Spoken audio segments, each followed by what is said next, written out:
Hi everyone, welcome to the podcast. We've got a jam-packed episode today filled with stories that'll make you think, smile, and even get a little emotional. I'm Tara Shami, and as always, I'm joined by the amazing Muhammad Akaile. Thank you for the warm milk. Thank you for the warm welcome, Mr. Tariq. People coming together to support each other to a few eye-opening conversations about work and life. There's a lot to dive into, so let's kick things right off. Okay, so starting out with news about our foreign minister Ayman Safadi, who arrived in Beirut recently. He's stepping up his support to the Lebanese people in their time of need. He's not only there for diplomatic purposes, though, which, he is, but he's also leading the evacuation of Jordanians caught in the middle of everything happening in Lebanon. Yeah, it's a very serious situation, but it's honestly quite fulfilling and prideful seeing our beloved Jordan stepping up. Safadi has been on the runs recently and has been hitting the ground, running honestly, coordinating efforts and ensuring that everyone who needs help and who needs to come home is being taken care of. It's definitely a powerful moment of solidarity with Lebanon. Ayman has been doing the rounds, meeting with everyone in Lebanon to make sure that he can get the situation under control as fast as possible because, the people who are suffering the most are civilians at the end of the day. Some of these visit also shows how close the Jordanian and Lebanese people are.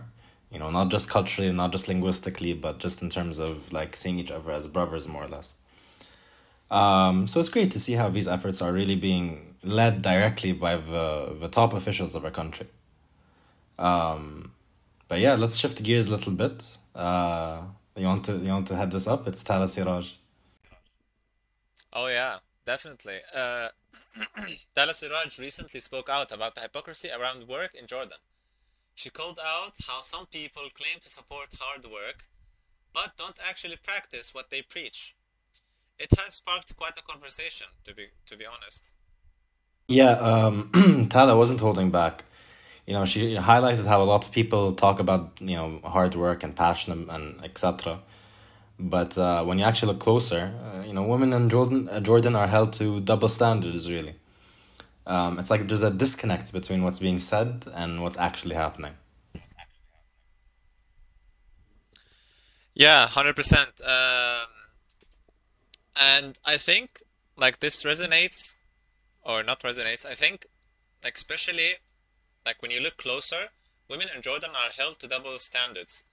Like and I think this resonates with a lot of Jordanian women.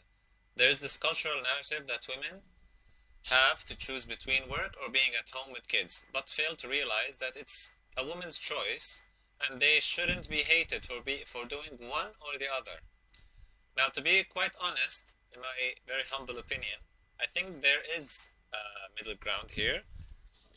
Um, I think a woman definitely can work and should pursue her career if she wishes to, or not.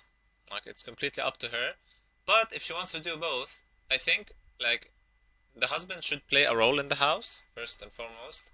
And I think um,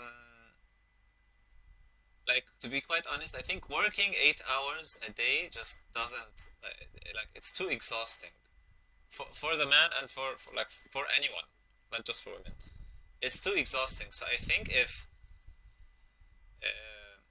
one of the parents can play around with that, I think it can be definitely doable. Like it's totally fine. You just need to like balance your work and life out correctly, and I think it should be like fine. I don't think there's like a lot of debate here, to be honest. Like I think it's a closed matter. Well, the debate about going to work or being a stay-at-home mom, I think in our society we have slowly reached the point where it's okay for everyone. If a woman in the situation chooses that she wants to work, it's fine. She wants to be a stay-at-home, fine. But I think the issue that Tala was trying to bring up was that whatever she chooses, so let's say she chooses to work full time, people are asking, oh, why aren't you taking care of your family? You're not taking care of them. You're not there. If you have kids, then they're going to say that the kids are growing up without a mom. And on the other hand, if she decides to be a stay-at-home mom, you also have people complaining, saying like, "Oh, why did you go to university? Why did you, you know, try to have a career, etc." Like you're throwing away your future. So I think the conversation is more geared towards like the lose-lose situation that women are kind of forced into in Jordanian society, where whatever they do choose, they're very much being criticized for it. What's your opinion on that, like that kind of part of the conversation? I mean, honestly, it didn't change my opinion. I think my opinion stands firm. If they want, like, I, I, I don't know, honestly, like, if that's, like, I can't see it in any other way. If they want to work and, like, not get married, you do you, like, no one is gonna, I mean, yeah, the culture is gonna judge you, but, like, you shouldn't let other people's opinion affect your mentality or your choices or whatever. So honestly, if she wants to do both, I think it's definitely doable. Okay, yeah, that's definitely a credible like a way we can approach it. But talking about Jordanian people and culture and everything, let's it's a good segue to talk about Joanna Rida and Rihab Al Malt's latest video, where they kind of showed the difference between Jordan and Urdun, if you know what I mean. It's beautiful. It's a great piece. It's incredibly funny. Okay, yeah, it's talking about some dark subject, but it's like funny. Um, It's definitely funny, but I think it also has a deep message about Jordan's identity and Jordan's like طبقات عنا. I think it kind of takes you on a journey through the ups and downs of living here, I think. yeah, it really captures that bittersweet feeling. Um, you know, of course, Jordan's a place of incredible beauty and resilience, and we are one community, but there are things we need to address and improve. Um, what I love most is how the video has like, okay, yeah, it is talking about these issues, but talks about it in a way and not proud about it, but like, okay, yeah, this is Jordan, like, yes, we have our issues, but at the end of the day, we're Jordan.